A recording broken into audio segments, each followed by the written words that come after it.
Hi అండి. ఈజీగా అయిపోయే అటుకులు ఉప్మా చూపిస్తాను. ఫస్ట్ అటుకులు కడిగేసి పక్కన పెట్టుకోవాలండి. తర్వాత ప్యాన్ పెట్టుకొని కొంచెం ఆయిల్ పోసుకొని దానిలో శనగపప్పు, మినపప్పు, ఆవాలు, కొంచెం అల్లం ముక్కలు, పచ్చిమిర్చి ముక్కలు వేసుకొని ఫ్రై చేసుకొని తర్వాత ఉల్లిపాయ ఫ్రై చేసుకోవడమే. తర్వాత క్యారెట్ ముక్కలు వేసుకొని ఫ్రై చేసుకోవాలి. తర్వాత టమాటా కూడా వేసుకొని మగ్గనివ్వాలి బాగా. తర్వాత మనం కడిగి పెట్టుకున్న అటుకులు వేసుకోవడమే. వేసుకున్నాక బాగా తిప్పుకొని సరిపడినంత ఉప్పు వేసుకోవాలి. అంతే, ఈజీగా రెడీ అయిపోతుంది అటుకుల ఉప్మా. 10 మినిట్స్ కూడా పట్టదు చేసుకోవడానికి.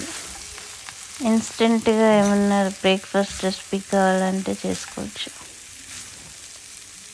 నేను కొంచెం శనగపప్పు పొడి వేసానండి, నార్మల్గా వేయక్కర్లేదు. వేసినా బాగానే ఉంది.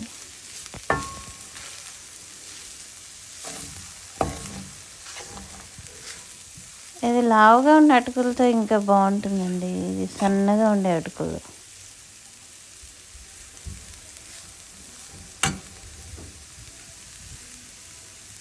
కరివేపాకు కూడా వేసుకోవాలి ముందే. వేరుశనగపప్పు, జీడిపప్పు కూడా వేసుకోవచ్చు ముందు తాలింపు వేసుకున్నప్పుడు.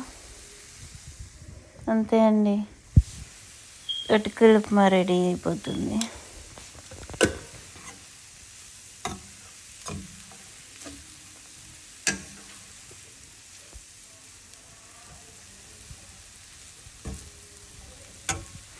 ఒక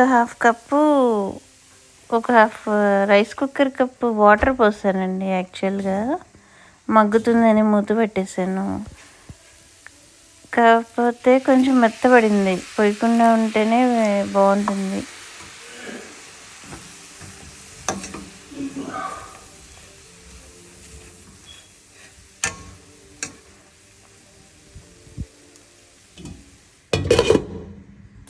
మూత పెట్టుకొని కొంచెంసేపు మగ్గనిచ్చాను. రెడీ అయిపోయింది అటుకుల ఉప్మా.